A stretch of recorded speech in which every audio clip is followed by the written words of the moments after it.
ಸಂಪೂರ್ಣ ನ್ಯೂಸ್ಗೆ ಸ್ವಾಗತ. ಇದು ನೊಂದವರ ಧ್ವನಿ. ನಮ್ಮ ಜೊತೆ ಬಹಳ ಮುಖ್ಯವಾದಂಥ ವ್ಯಕ್ತಿ ಇದ್ದಾರೆ. ಯಾಕಂದರೆ ನಮ್ಮ ಕರ್ನಾಟಕದಲ್ಲಿ ಬಹಳಷ್ಟು ಸಮಾಜಮುಖಿ ಕೆಲಸಗಳನ್ನು ಮಾಡಿಕೊಂಡು ಅತಿ ಹೆಚ್ಚಾಗಿ ಕನ್ನಡಿಗರು ಇಷ್ಟಪಡುವಂಥದ್ದು ಈಗ ಗುರುಗಳನ್ನ, ಹಾಗೆ ಮಠಾಧೀಶರನ್ನು, ಹಾಗೆ ನಾವೇನು ಮಾಡ್ತೀವಿ, ಗುರುಗಳನ್ನ ಬಹಳಷ್ಟು ಪ್ರಾಮುಖ್ಯತೆಯನ್ನು ಕೊಡ್ತಾರೆ ಕರ್ನಾಟಕದಲ್ಲಿ. ಈಗ ಅವರ ಸಾಲಿನಲ್ಲಿ ಬರುವಂಥವರು ಅತಿ ಹಿಂದುಳಿದ ಮಠಾಧೀಶರ ಮಹಾಸಂಸ್ಥಾನದ ರಾಜ್ಯಾಧ್ಯಕ್ಷರಾದಂಥ ಶ್ರೀ ಪ್ರಣವಾನಂದ ಸ್ವಾಮೀಜಿಗಳು ನಮ್ಮ ಜೊತೆ ಕಾರ್ಯಕ್ರಮದಲ್ಲಿದ್ದಾರೆ. ಭಾಳಷ್ಟು ಸಂತೋಷವಾಗುತ್ತೆ ಅವರು ಬರಮಾಡ್ಕೊಳ್ಳೋದಕ್ಕೆ. ಸರ್ ನಮಸ್ಕಾರ ಸರ್, ಕಾರ್ಯಕ್ರಮಕ್ಕೆ ಸ್ವಾಗತ. ನಮಸ್ತೆ. ಭಾಳ ಇನ್ನೊಂದು ಪ್ರಮುಖವಾದ, ನಾನು ಏನು ಜಾಸ್ತಿ ಎಲಾಬ್ರೇಟ್ ಮಾಡ್ದಲೆ ಸಿಂಪಲ್ಲಾಗಿ ಈಸಿಯಾಗಿ ಕೇಳಬೇಕು ಅಂತಂದರೆ, ಡಿ ಕೆ ಶಿವಕುಮಾರ್ ಅವ್ರ ಹೆಸರು ಒಂದು 6 ತಿಂಗಳಿಂದ ಭಾಳ ಅಷ್ಟು ಹೆಚ್ಚಾಗಿ ನೀವು ಬಳಸ್ತಾ ಇದ್ದೀರಾ ಎಲ್ಲ ಕಡೆ. ಯಾಕೆ ಈ ಥರ? ಯಾಕಂದರೆ ನೋಡಿ, ಇವಾಗ ಅತಿ ಹಿಂದುಳಿದ ವರ್ಗದ ನೀವು ಗುರುಗಳಾಗಿರೋದ್ರಿಂದ ಒಂದು ಒಕ್ಕಲಿಗರ ಸಮುದಾಯದ ರಾಜಕೀಯ ವ್ಯಕ್ತಿಯನ್ನು ಯಾಕೆ ಇಷ್ಟೊಂದು ನೀವು ಲಿಫ್ಟ್ ಮಾಡ್ತಾ ಇದ್ದೀರಾ, ಅಲ್ಲ ಅವ್ರ ಬಗ್ಗೆ ಅಷ್ಟೊಂದು ಹೇಳ್ತಾ ಇದ್ದೀರಾ ಅನ್ನೋದು ಗೊತ್ತಾಗ್ತಲ್ಲ.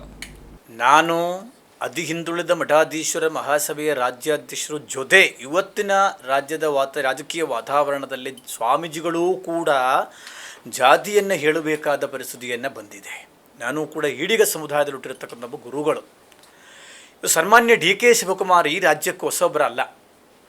ದಿವಂಗತ ಬಂಗಾರಪ್ಪನವರ ಸಂಪುಟ ಸಚಿವದಲ್ಲಿ ಬಂದಿಕ್ಕಾನೆ ಸಚಿವರಾಗಿ 26ನೇ ವಯಸ್ಸಲ್ಲಿ ಮಂತ್ರಿಯಾಗಿರತಕ್ಕಂಥ ಒಬ್ಬ ವ್ಯಕ್ತಿತ್ವ. ಕನಕಪುರ ವಿಧಾನಸಭಾ ಕ್ಷೇತ್ರದಲ್ಲಿ 8 ಸಲ ಲಕ್ಷಾಂತರ ಮತಗಳಲ್ಲಿ ಗೆದ್ದು ವಿಧಾನಸಭೆಗೆ ಬರತಕ್ಕಂಥ ಒಬ್ಬ ಪ್ರಮುಖ ರಾಜಕೀಯ ವ್ಯಕ್ತಿ. ಮತ್ತೊಂದು ಪ್ರಬಲ ಸಮುದಾಯದ ಗುರುತಿಸಿಕೊಂಡಿರತಕ್ಕಂಥ ವ್ಯಕ್ತಿತ್ವ. ಮತ್ತು ಕಾಂಗ್ರೆಸ್ ಪಕ್ಷ ಡಿ ಕೆ ಶಿವಕುಮಾರ್ ಅವ್ರನ್ನ ಮುಖ್ಯಮಂತ್ರಿಯಾಗಿ ಮಾಡಿರ್ತೀನಿ ಅಂತಕ್ಕಂಥ ಹೇಳಿರುವುದು ಪ್ರಣವಾನಂದ ಸ್ವಾಮೀಜಿ ಅಲ್ಲ, ನಾವ್ಯಾರೂ ಅಲ್ಲ. ಹೇಳಿರೋರು ಯಾರು? ಹೈಕಮಾಂಡ್. ಸನ್ಮಾನ್ಯ ಶ್ರೀ ಮಲ್ಲಿಕಾರ್ಜುನ ಖರ್ಗೆ ಅವರು ಹಾಗೂ ಕೆ ಸಿ ವೇಣುಗೋಪಾಲ್ ಅವರು, ಸನ್ಮಾನ್ಯ ಸಿದ್ದರಾಮಯ್ಯನವರು, ಡಿ ಕೆ ಸುರೇಶ್ ಅವರ ಹಾಗೂ ಡಿ ಕೆ ಶಿವಕುಮಾರ ತಲೆಯಲ್ಲಿ ಕೈ ಇಟ್ಟು ಹೇಳಿರ್ತಕ್ಕಂಥದ್ದು 2.5 ವರ್ಷ ನೀವು, 2.5 ವರ್ಷ ನಾವು ಅಂತ ಹೇಳಿರ್ತಕ್ಕಂಥದ್ದು ಅವರು. ಹಾಗೆ ಅಂದರೆ ಕೊಟ್ಟ ಮಾತು ಪ್ರಕಾರ ನಡ್ಕೋಬೇಕಲ್ಲ. ಹಾಗಾಗಿ ಡಿ ಕೆ ಶಿವಕುಮಾರ್ KPCC ಅಧ್ಯಕ್ಷ ಸ್ಥಾನವನ್ನೇ ತೆಗೆದುಕೊಳ್ಳುವ ಸಂದರ್ಭದಲ್ಲಿ ಆ ಸ್ಥಾನವನ್ನೇ ತೆಗೆದುಕೊಳ್ಳೋಕ್ಕೆ ಕಾಂಗ್ರೆಸ್ ಮುಖಂಡರು ಯಾರೂ ತಯಾರಿದ್ದಿಲ್ಲ. ಶ್ರೀಮತಿ ಸೋನಿಯಾ ಗಾಂಧಿ ಅವರ ಮಾತನ್ನು ಕೇಳಿ ಅವರ ಸ್ಥಾನವನ್ನೇ ತೆಗೆದುಕೊಂಡರು. ಕಳೆದ 6 ವರ್ಷದಲ್ಲಿ ರಾಜ್ಯಾದ್ಯಂತರ ಕಾಂಗ್ರೆಸ್ ಪಕ್ಷವನ್ನು ಕಟ್ಟಿ ಸಂಘಟನಾತ್ಮಕವಾಗಿ ಅವರು ಆ ಪಕ್ಷವನ್ನೇ ತೆಗೆದುಕೊಂಡು ಮುಂದೆ ಬಂದಿದೆ. 136 ಶಾಸಕರುಗಳನ್ನ ಗೆಲ್ಲಿಸ್ಕೊಂಡು ಬಂದಿದೆ.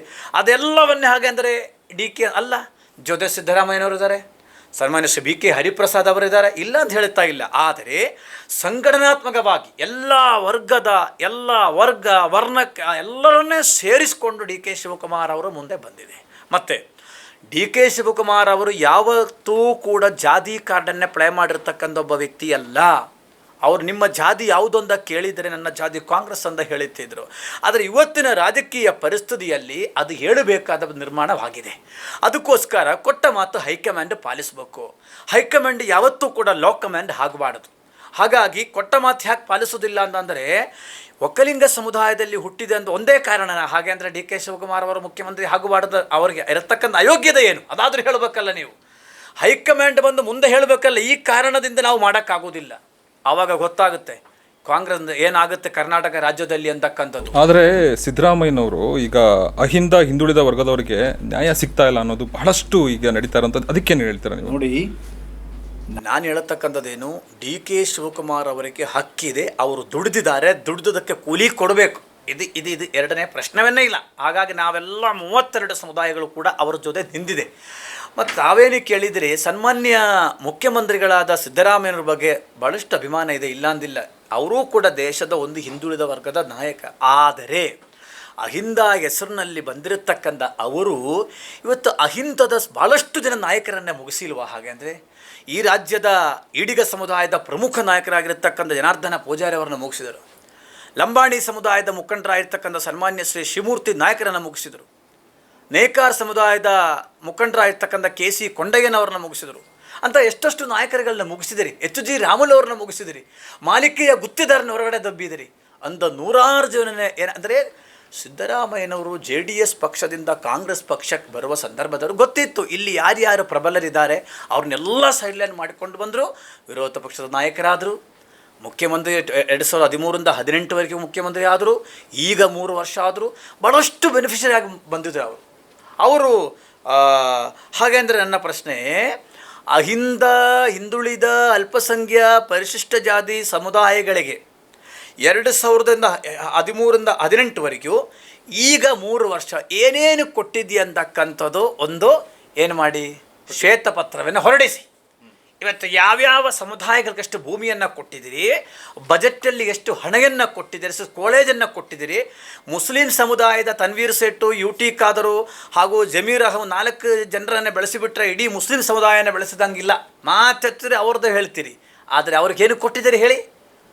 ಅವರು ಉಪಯೋಗಿಸ್ಕೊಂಡಿದ್ದೀರಿ, ರಾಜಕೀಯವಾಗಿ ಪ್ಲೇ ಕಾರ್ಡ್ ಯೂಸ್ ಮಾಡಿಕೊಂಡಿದ್ದೀರಿ. ಅದನ್ನು ಬಿಟ್ಟು ಯಾರಿಗೂ ಏನೂ ಮಾಡಲಿಲ್ಲ. ಇವತ್ತು ಬಲಗೈ ಮತ್ತು ಎಡಗೈ ರಾಜ್ಯದಲ್ಲಿ ಏನಾಗ್ತಾ ಇದೆ, ಅವರ ಮಧ್ಯದಲ್ಲಿ ತಂದಿಟ್ಟು ಬಿಟ್ಟಿದ್ದಾರಲ್ಲ. ಮಾನ್ಯ ಮುಖ್ಯಮಂತ್ರಿಗಳ ವಿರುದ್ಧ ಹೋರಾಟ ಮಾಡ್ತಾ ಇದ್ದಾರಲ್ಲ. ಬೆಂಬಲಿಗರು ಸೂಚಿಸ್ತಾರೆ, ಆದರೆ DK ಶಿವಕುಮಾರ್ ಬೆಂಬಲಿಗರೇ ಬೇರೆ ಥರ. ಯಾಕಂದರೆ ನೋಡಿ, ಇವಾಗ ಯಾಕಂದರೆ ನಾವು ಸ್ಪಷ್ಟವಾಗಿ ಹೇಳಬೇಕು ಅಂದರೆ ದಿನ ಬೆಳಗ್ಗೆ ಆದರೆ ಹೋರಾಟಗಳು ನಡೀತಾ ಇರ್ತವೆ. ಆ ಧರ್ಮದವರಿಗೆ ಈ ರೀತಿ ಸಮಸ್ಯೆ ಆಗ್ತಾ ಇದೆ, ನೋಡಿ ಏನೂ ಮಾಡ್ತಾ ಇಲ್ಲ ನಾವು, ಆದರೂ ನೋಡಿ ನಮಗೆ ಅನುದಾನಗಳು ಸಿಗ್ತಾ ಇಲ್ಲ, ನಮಗೆ ಸೌಲಭ್ಯಗಳು ಸಿಗ್ತಾ ಇಲ್ಲ ಅಂತ ರೋದನೆ. ನೋಡಿ, ಭಾರತೀಯ ಜನತಾ ಪಕ್ಷ ರಾಜ್ಯದಲ್ಲಿಯೂ ದೇಶದಲ್ಲಿ ಬರತಕ್ಕಂಥದ್ದು ಹೇಗೆ? ದೇಶ, ಧರ್ಮ, ದೇವಸ್ಥಾನ, ಮಠ, ಮಂದಿರ, ಸ್ವಾಮೀಜಿಗಳನ್ನು ಹೇಳಿಕೊಂಡು ಅವರು ಬರ್ತಾರೆ, ಬರಲಿ, ಅದೇನು ಸಮಸ್ಯೆ ಇಲ್ಲ. ಕಾಂಗ್ರೆಸ್ ಪಕ್ಷ ಬರೋದು ಹೇಗೆ? ಸಮಾನತೆ ಮತ್ತು ಸಾಮಾಜಿಕ ನ್ಯಾಯ ಅಂತ ಹೇಳಿಕೊಂಡು ಬರ್ತಕ್ಕಂಥ ಪಕ್ಷ ಕಾಂಗ್ರೆಸ್ ಪಕ್ಷ. ಆ ಕಾಂಗ್ರೆಸ್ ಪಕ್ಷ ಈಕ್ವಾಲಿಟಿಯಲ್ಲಿ ಇದೆಯಾ? ಸಮಾನತೆ ಮತ್ತು ಸಾಮಾಜಿಕ ನ್ಯಾಯವನ್ನೇ ಕೊಟ್ಟಿದ್ದೀರಾ? ಹಾಗೆ ಅಂದರೆ ಇದು ಚರ್ಚೆ ಆಗಬೇಕಾಗತ್ತೆ. ಇವತ್ತು ರಾಜ್ಯದಲ್ಲಿ ವಿಶ್ವಕರ್ಮ ಸಮುದಾಯ, ಹಡಪಾದ ಸಮುದಾಯ, ಹೂಗಾರ ಸಮುದಾಯ, ಶಿವಸಂಬಿ ಸಮುದಾಯ, ಮಡಿವಾಳ ಸಮುದಾಯ, ಕುಂಬಾರ ಸಮುದಾಯ, ಈ ಸಮುದಾಯಗಳಿಗೆ ಇವತ್ತುವರೆಗೂ ಕೂಡ ಒಂದು MLA ಕೊಟ್ಟಿದ್ದೀರಾ, ಒಂದು MP ಕಳಿಸಿದ್ದೀರಾ ಪಾರ್ಲಿಮೆಂಟಿಗೆ, ಒಂದು ಜಿಲ್ಲಾ ಪಂಚಾಯತ್ ಸದಸ್ಯರನ್ನ ಮಾಡಿದ್ದೀರಾ? ಹಾಗೆ ಅಂದರೆ ಇದು ಯಾವುದೂ ನೀವು ಮಾಡಲಿಲ್ಲ. ಅಂದರೆ ಮತಸಂಖ್ಯೆ ಮತ್ತು ಜನಸಂಖ್ಯೆ ಇದ್ದವ್ರನ್ನ ಅಷ್ಟೇ ನಾವು ಆರಿಸಿ ಕಳಿಸ್ತೀವಿ ಅಂತಕ್ಕಂಥದ್ದು ಬಸವಣ್ಣನವರ ಸಂಕಲ್ಪ ಅಲ್ಲ. ಬಸವಣ್ಣನವರ ಸಂಕಲ್ಪ ಅನುಭವ ಮಂಟಪದಲ್ಲಿ 770 ಶರಣರುಗಳು ಎಲ್ಲರೂ ಇದ್ದರು. ಈಡಿಗರ ಹೆಂಡದ ಮಾರಯ್ಯನಿದ್ದರು, ಮಡಿಯಾಳ ಮಾಚಯ್ಯನರಿದ್ದರು, ಅಂಬಿಗರ ಚೌಡಯ್ಯನಿದ್ದರು, ಹೂಗಾರ ಮಾದಯ್ಯನವರು ಇದ್ದರು. ಇಂಥ ಹಲವಾರು ಶರಣರನ್ನು ಸೇರಿಕೊಂಡು ಬಂದಿರತಕ್ಕಂಥ ಅನುಭವ ಮಂಟಪ ಏನಾಗಬೇಕು? ಸನ್ಮಾನ್ಯ ಮುಖ್ಯಮಂತ್ರಿಗಳಿಗೆ ಅನುಭವ ಆಗಬೇಕು. ಇವತ್ತು ಎಲ್ಲ ಸಮುದಾಯಗಳಿಗೂ ನ್ಯಾಯ ಕೊಟ್ಟಿರ್ತಕ್ಕಂಥದ್ದು ಅಷ್ಟೇ ಸಿದ್ದರಾಮಯ್ಯ ಸಂಪುಟ ಸಚಿವ ಅಷ್ಟೇ ಅಲ್ಲ, ಬಂಗಾರಪ್ಪನವರ ಸಂಪುಟ ಸಚಿವದಲ್ಲಿ ತೆಗೆದು ನೋಡಿ ಯಾರ್ಯಾರಿಗೆ ಏನೇ ನ್ಯಾಯ ಕೊಟ್ಟಿದೆಯಾ ಅಂತ. ಅಲ್ಲಿ ಗೊತ್ತಿದೆ, ಪರಿಶಿಷ್ಟ ಜಾತಿಗೆ, ಪರಿಶಿಷ್ಟ ಪಂಗಡವ್ರನ್ನ, ಅಲ್ಪಸಂಖ್ಯಾತವರಿಗೆ ಎಲ್ಲ ಸಮುದಾಯಗಳಿಗೂ ಬಂಗಾರಪ್ಪನ ಕೊಟ್ಟರು. ಆದರೆ ಬಂಗಾರಪ್ಪನವ್ರನ್ನ ಇದ್ದಕ್ಕಿದ್ದಾಗ 2 ವರ್ಷದಲ್ಲಿ ಇಳಿಸಿದು ವೀರಪ್ಪ ಮೊಯ್ಲಿಯವ್ರನ್ನ ಮಾಡಿದರು. ಆದರೆ ಮಾಡಲಿ ಬೇಡ ಅಂತ ಹೇಳ್ತಾ ಅವರು ಹಿಂದುಳಿದ ಸಮುದಾಯವನ್ನೇ. ಆದರೆ ಯಾರಾದರೂ ಒಳ್ಳೆ ಕೆಲಸ ಮಾಡ್ತೇನೆ ಅಂತ ಬಂದಾಗ ಅವ್ರನ್ನ ಕಾಂಗ್ರೆಸ್ ಪಕ್ಷ ಸಾಧ್ಯವನ್ನೇ ಇಲ್ಲ. ಇವತ್ತು ಕೂಡ ಬಂಗಾರಪ್ಪನ ಕೊಟ್ಟಿರ್ತಕ್ಕಂಥ ಸಾಕಷ್ಟು ಯೋಜನೆಗಳು, ಆರಾಧನಾ ಸ್ಕೀಮು, ರೈತರ 100 ಆಶ್ರಯ ಯೋಜನೆ, ಸಾಕಷ್ಟು ಅಕ್ಷರ ದಾಸೋಹ ಇದೆಲ್ಲ ನಡೀತಾ ಇದೆ. ಆದ್ದರಿಂದ ಕಾಂಗ್ರೆಸ್ ಪಕ್ಷ ಹೈಕಮಾಂಡು ಒಂದು ನಿರ್ಣಯವನ್ನು ತೆಗೆದುಕೊಳ್ಳಬೇಕಿತ್ತು.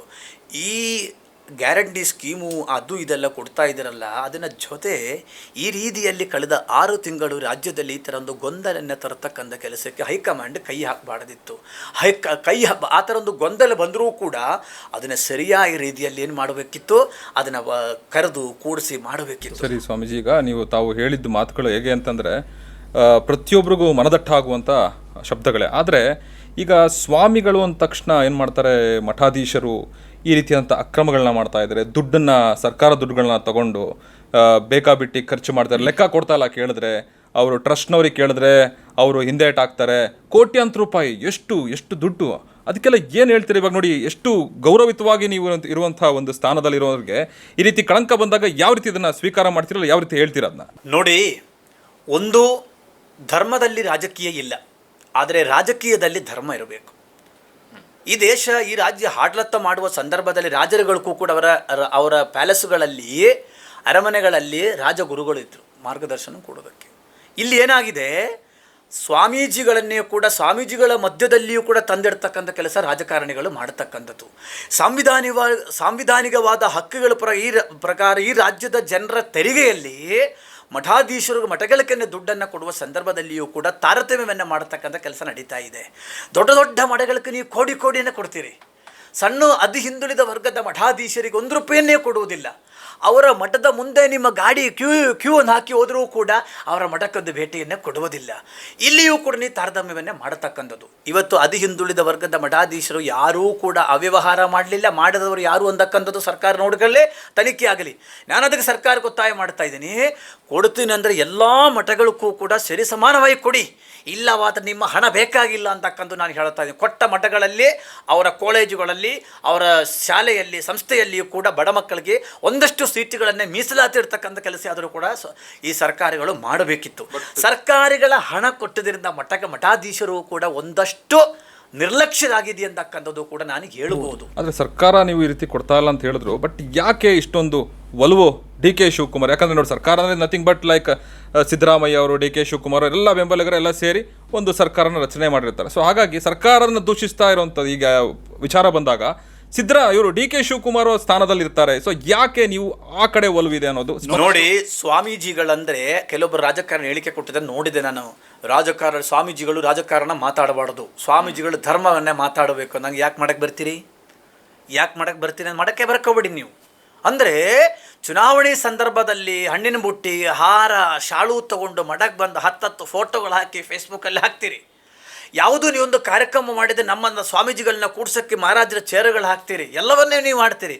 ನಾವು ಮಾತನಾಡುವ ನಿಮ್ಮ ಕೈಗೊಂಬೆ ಅಲ್ಲ ಸ್ವಾಮೀಜಿಗಳು, ನಾವು ರಾಜಕಾರಣಿಗಳ ಕೈಗೊಂಬೆ ಅಲ್ಲ. ನಾವು ಅನ್ನವನ್ನೇ ಊಟ ಮಾಡ್ತಾ ಇದ್ವಿ, ನಮಗೆ ಅಭಿಪ್ರಾಯಗಳಿದ್ದಾವೆ, ನಮಗೆ ವ್ಯಕ್ತಿತ್ವಗಳಿದ್ದಾವೆ. ಫಂಡಮೆಂಟಲ್ ರೈಟ್ ಅಂಬೇಡ್ಕರ್ ಅವರು ಕೊಟ್ಟಿದ್ದಾರೆ. ಭಾರತದ ಸಂವಿಧಾನದಲ್ಲಿ ಸ್ವಾಮೀಜಿಗಳು, ಮಠಾಧೀಶರುಗಳು ಇದು ಮಾತನಾಡಬಾರ್ದೊಂದು ಇಲ್ಲ. ಇವತ್ತು ಉತ್ತರ ಪ್ರದೇಶದಲ್ಲಿ, UPಯಲ್ಲಿ ಯೋಗಿ ಆದಿತ್ಯನಾಥ್ ಅವರು ರಾಜ್ಯವನ್ನು ಆಡಳಿತ ಮಾಡ್ತಾ ಇದ್ದಾರೆ. ಹಲವಾರು ಸಾಧು ಸಂತರುಗಳು ಇವತ್ತು ದೇಶದ ಪಾರ್ಲಿಮೆಂಟಲ್ಲಿದ್ದಾರೆ, ದೇಶದ ವಿವಿಧ ರಾಜ್ಯಗಳಲ್ಲಿ ವಿಧಾನಸಭೆಯಲ್ಲಿದ್ದೇವೆ.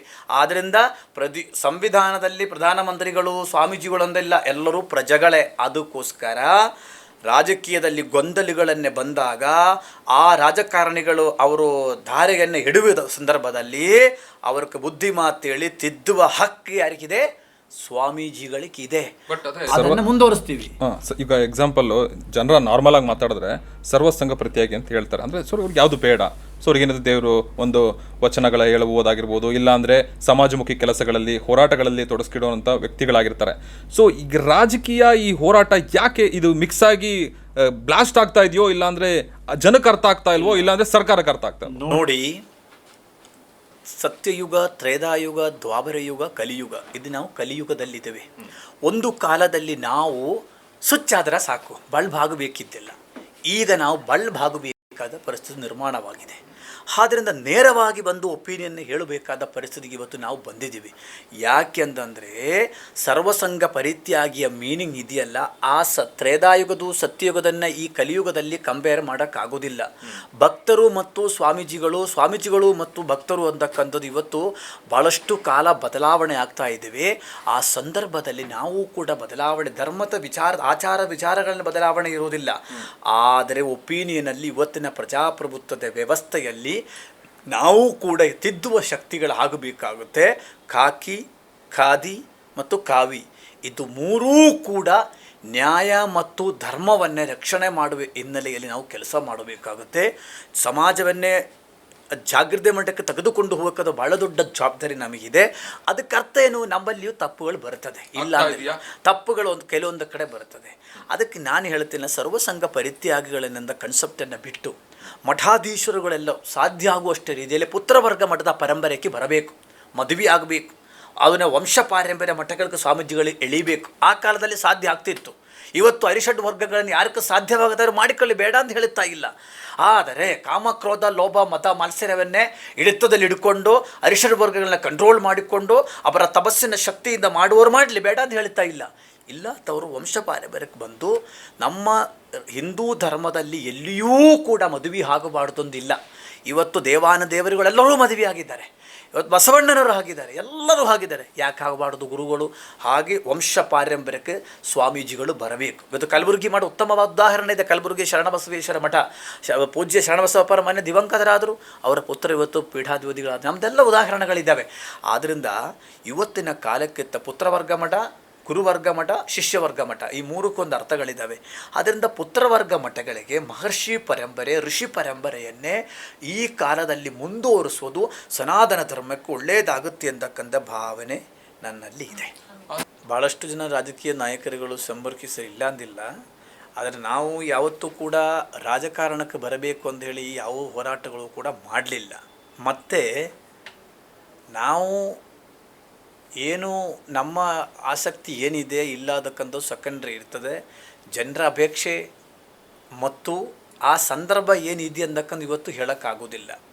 ಆದ್ದರಿಂದ ರಾಜಕೀಯಕ್ಕೆ ಬರಬೇಕು ಅನ್ನೋ ಉದ್ದೇಶನ ಹಿಡ್ಕೊಂಡು ಯಾವ ಸಾಮಾಜಿಕ ಸೇವೆಯಲ್ಲಿ ತೊಡಗಿಸಲಿಲ್ಲ. ಮತ್ತು ಮುಂದೆ ಏನಾಗ್ತದೆ ಅಂತಕ್ಕಂಥದ್ದು ನಮಗಂದ್ರೆ ಗೊತ್ತಿಲ್ಲ. ಭಗವಂತ ಏನು ನಮಗೆ ಆ ಸಂದರ್ಭದಲ್ಲಿ ದಾರಿ ತೋರಿಸ್ತಾರೆ. ಮತ್ತು ಜೊತೆ ಇರತಕ್ಕಂಥ ಹಲವಾರು ಮಠಾಧೀಶರುಗಳು ಕೂಡ, ಒಬ್ಬನೇ ಅಲ್ಲ, ಹಲವಾರು ಮಠಾಧೀಶರುಗಳು ಕೂಡ ರಾಜಕಾರಣಕ್ಕೆ ಪ್ರವೇಶನ ಆಗಬೇಕು ಅನ್ನೋ ರೀತಿಯಲ್ಲಿ ಚರ್ಚೆ ನಡೀತಾ ಇದೆ. ಅವ್ರನ್ನೆಲ್ಲ ಸಂಪರ್ಕ ಮಾಡ್ತಾ ಇದ್ದಾರೆ. ಆದ್ದರಿಂದ ಇದು ಒಂದು ಪ್ರಜಾಪ್ರಭುತ್ವದ ಒಂದು ವ್ಯವಸ್ಥೆ, ಇದು ಒಂದು ಭಾಗ. ಹಾಗೆ ಅವರು ಬರ್ತಾರೆ, ಕೇಳ್ತಾರೆ. ನಾನಂದರೂ ಕೂಡ ಅದನ್ನೇ ಗುರಿ ಇಟ್ಕೊಂಡು ನನ್ನ ಎಲ್ಲಿಯೂ ಕೂಡ ಹೃದಯದ ಅಂತರಂಗದಲ್ಲಿ ಎಲ್ಲಿಯೂ ಕೂಡ ಆ ಭಾವನೆಯನ್ನು ಇಟ್ಕೊಂಡಿಲ್ಲ.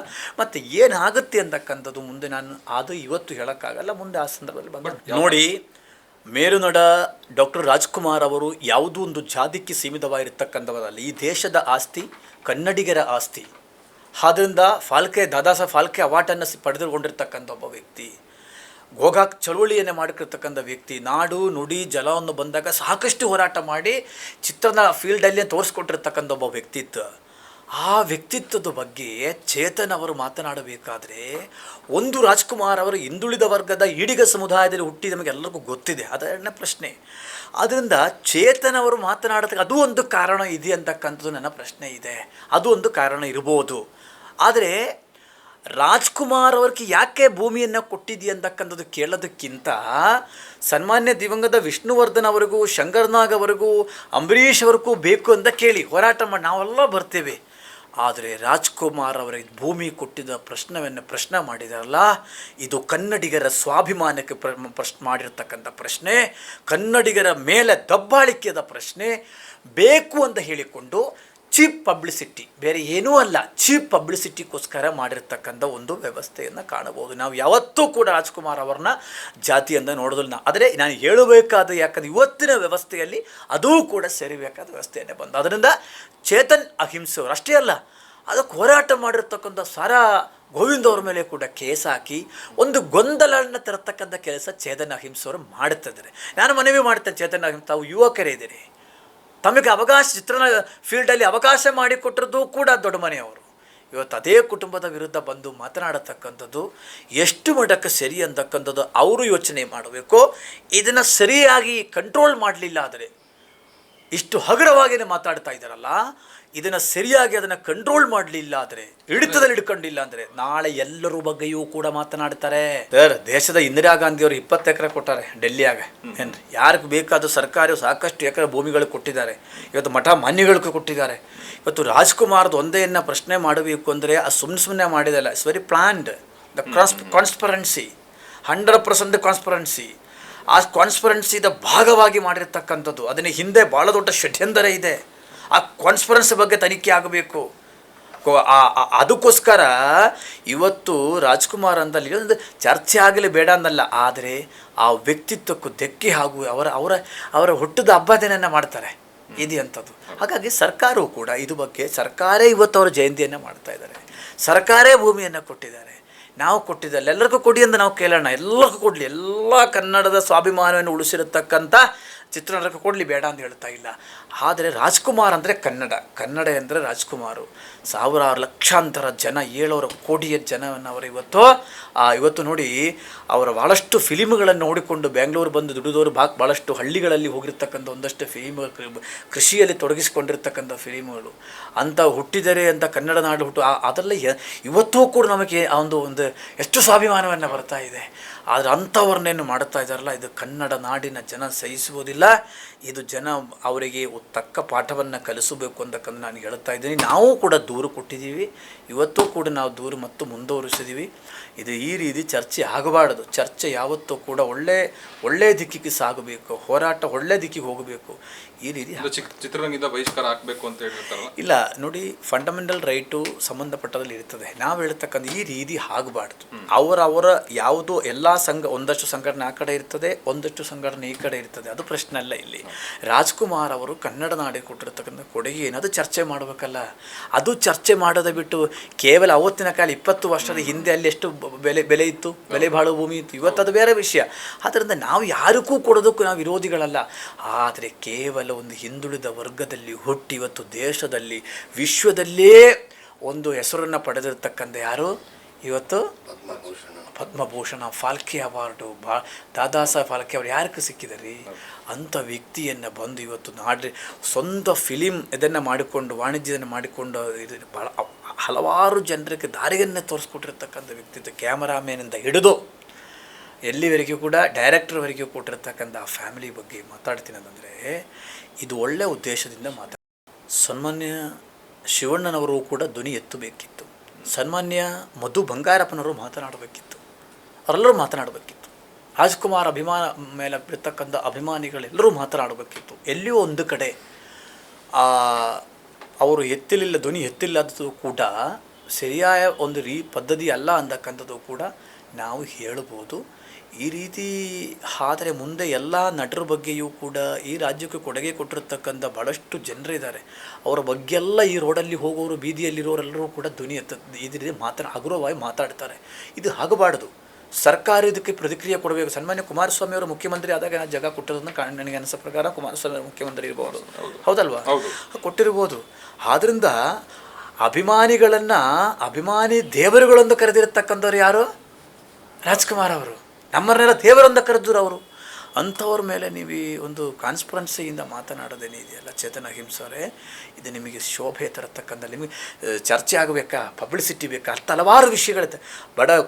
ರೈತರ ವಿಷಯ ತೆಗೆದುಕೊಳ್ಳಿ, ಭಾಳಷ್ಟು ಜನರ ವಿಷಯ ಇದೆ. ಈ ರಾಜ್ಯದ ಭಾಳಷ್ಟು ವಿಷಯಗಳಲ್ಲಿ ಅಭಿಪ್ರಾಯವನ್ನು ಹೇಳಿ. ಧನ್ಯವಾದಗಳು ಸ್ವಾಮೀಜಿ.